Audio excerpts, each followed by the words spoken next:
দুই দফা দাবির ভিত্তিতে ডেপুটেশন কর্মসূচি কোচবিহার জেলা শাসক দপ্তরে West Bengal migrant worker union সিআইটিইউর কোচবিহার জেলা কমিটির পক্ষ থেকে তাদের দাবিগুলির অন্যতম দাবি দেশের বিভিন্ন রাজ্যে বাংলার পরিবাহী শ্রমিকদের ওপর জুলুমবাজি এবং হয়রানির শিকার হতে হচ্ছে, যাতে আগামীতে তাদের এই হয়রানির শিকার হতে না হয়। সেই কারণেই আজ তাদের এই প্রতিবাদ কর্মসূচির স্মারকলিপি প্রদান। এই প্রতিবাদ কর্মসূচি থেকে কি জানাচ্ছেন তারা শুনে নেওয়া যাক।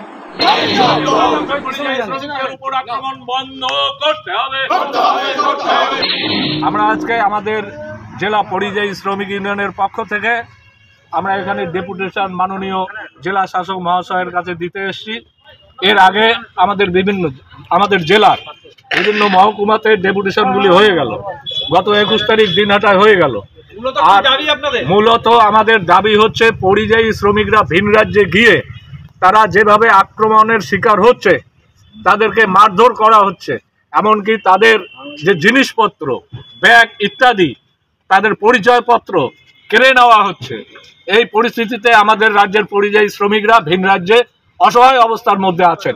আপনারা জানেন গতকালের খবর 75 জন পরিযায়ী শ্রমিক হরিয়ানার গুরগাঁওতে তাদেরকে ডিটেনশন ক্যাম্পে আটকে রাখা হয়েছে। এখানকার মাননীয় জেলা শাসক মহাশয়ের কাছে এবং এসপি মহাশয়ের কাছে তারা ভেরিফিকেশন এদের চাইছে যে আমাদের জেলার কজন আছে তাদের ভেরিফিকেশন করে পাঠান। আমরা আজকে আমাদের এই দাবির মধ্যে আমরা বলবো যে আমাদের জেলার কজন পরিযায়ী শ্রমিক সেখানে আটকা আছে তাদের ভেরিফিকেশন করে তাদের যাতে আর হেনস্থার শিকার না হতে হয় তার জন্য আপনি অতি দ্রুত ভেরিফিকেশন করে পাঠান। এবং আমাদের এও দাবি আছে যে পরিযায়ী শ্রমিক আজকে তৈরি হচ্ছে আমাদের রাজ্যে, আমাদের জেলায় কোনো শিল্প কলকারখানা না থাকার জন্য কাজের যে একটা সৃষ্টি হয়েছে, সেই জন্যই আজকে পরিযায়ী শ্রমিক হয়ে ভিন রাজ্যে যেতে বাধ্য হচ্ছেন। আমরা দাবি করব আজকে জেলা শাসক মহাশয়ের কাছে যে আমাদের জেলাতে চকচকে শিল্প কেন্দ্র ছিল, সেটাকে পুনরুজ্জীবিত করা হোক, সেখানে কিছু শ্রমিক কাজ পাবে এবং নতুন কলকারখানা আরও কুচবিহার জেলায় খোলা হোক, শিল্পভিত্তিক কলকারখানা। আমাদের এখানে কৃষি হচ্ছে মেইন একটা কাজ। এই কৃষিভিত্তিক শিল্প কারখানা আমরা আজকে গড়ে তোলার জন্য আমাদের জেলা শাসক মহাশয়ের কাছে আবেদন রাখব। তাছাড়াও আরও আমাদের অনেক দাবি আছে যে ভিন রাজ্যে আক্রমণ আজকে হচ্ছে পরিযায়ী শ্রমিকদের। তাদের যদি রাজ্য সরকার সচিত্র পরিচয়পত্র দিত, তাহলে সেই পরিচয়পত্রের একটা যে জোর, সেই পরিচয়পত্রের জোরে হয়তো তারা একটু আক্রমণ বাইরের রাজ্যগুলিতে কম হতো। আমরা চাই পরিযায়ী শ্রমিকদের জন্য সচিত্র পরিচয়পত্র দেওয়া হোক এবং প্রতিটি ব্লকে শুধুমাত্র পরিযায়ী শ্রমিকদের জন্য নোডাল অফিস স্থাপন করা হোক।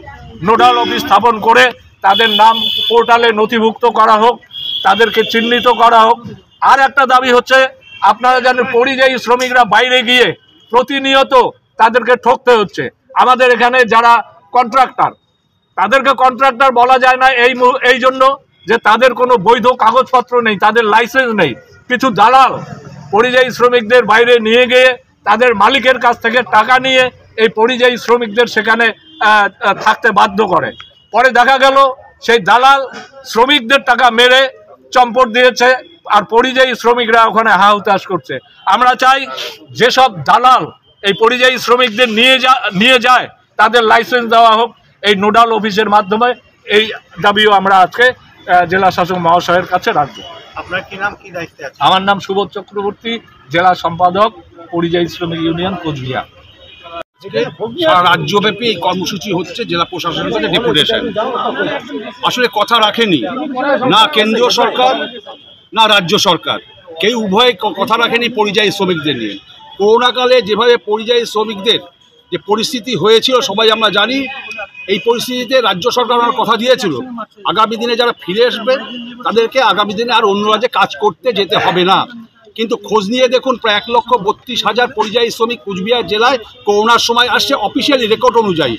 এখন আমরা গ্রামগঞ্জে ঘুরে দেখি পরিযায়ী শ্রমিকরা কেউ নেই। একইভাবে কেন্দ্রীয় সরকার যে মাইগ্রেন্ট লেবার অ্যাক্ট, পরিযায়ী শ্রমিকদের যে আইন আছে, সেই আইনটা কার্যকরী করে পরিযায়ী শ্রমিকদের স্বার্থ রক্ষা করবে, কেন্দ্রীয় সরকারও সেই স্বার্থ রক্ষা করছে না। একদিকে রাজ্যের মাননীয় মুখ্যমন্ত্রী আর একদিকে দেশের প্রধানমন্ত্রী, কেউই কথা রাখেনি। আজকে পরিযায়ী শ্রমিকরা একটা অসহায় দিন কাটাচ্ছে, সবাই জানেন, প্রতিদিন পেপারে দেখেন, টিভির মধ্যে আপনারা দেখতে পাচ্ছেন। এই অবস্থা তো হওয়ার কথা ছিল না, এই অবস্থা হচ্ছে, তাদের অনাহারে মধ্যে দিন কাটাচ্ছে। পশ্চিমবাংলা জেলায় প্রায় 2,64,00,000 পরিযায়ী শ্রমিক অফিসিয়ালি রেকর্ড অনুযায়ী আজকে তারা সারা ভারতবর্ষের বিভিন্ন রাজ্যে তারা কাজ করছে। তাদের আজকে অসহায় অবস্থায় দিন কাটাতে হচ্ছে, তাদের নিয়ে অনেক রাজনীতি করা হচ্ছে, অথচ তাদের মূল সমস্যা সমাধান করছে না। আমরা কুচবিহার জেলা CI2-র পক্ষ থেকে পরিযায়ী শ্রমিকদের বর্তমান পরিস্থিতিতে তাদের ন্যূনতম যে মজুরি হওয়া দরকার সেটা দেওয়া হোক, পরিযায়ী শ্রমিকদের আই কার্ড দেওয়া হোক। শুধু তাই না, যাদেরকে ধরা হচ্ছে অন্য রাজ্যে তাদেরকে ভোটার কার্ড, আধার কার্ড, এমনকি তাদের রেশন কার্ড দেখানোর পরেও সেই রাজ্যের প্রশাসন কোথাও দেখছে না। খালি একটা উদাহরণ দিতে পারি আপনাদের সামনে, আমরা লাল ঝান্ডার শ্রমিক সংগঠন করি, আমরা একটাই দেশ একটাই রাজ্য পশ্চিম ভারতবর্ষের বুকে, সেটা হচ্ছে কেরল। কেরলের পরিযায়ী শ্রমিকরাই বলছে পরিষ্কারভাবে, আমরা এখানে আছি নিশ্চিন্তে, আমাদের এখানে না পুলিশ প্রশাসন না সরকার কেউ আমাদেরকে কোনো রকম হ্যারাস করছে না, সহযোগিতা করছে। কিন্তু আমরা দেখতে পাই হরিয়ানা সহ বিভিন্ন রাজ্যের সেখানকার পুলিশ প্রশাসন সহ আজকে প্রশাসন যেভাবে হ্যারাস করছে তারও যেমন প্রতিবাদ করছি আমরা। পাশাপাশি কুচবিহার জেলার আগামী দিনের যে পরিযায়ী শ্রমিকরা যাতে কুচবিহারে থাকতে পারে তার জন্য রাজ্য সরকার যাতে ব্যবস্থা গ্রহণ করে সেই দাবিটাও আমরা করছি।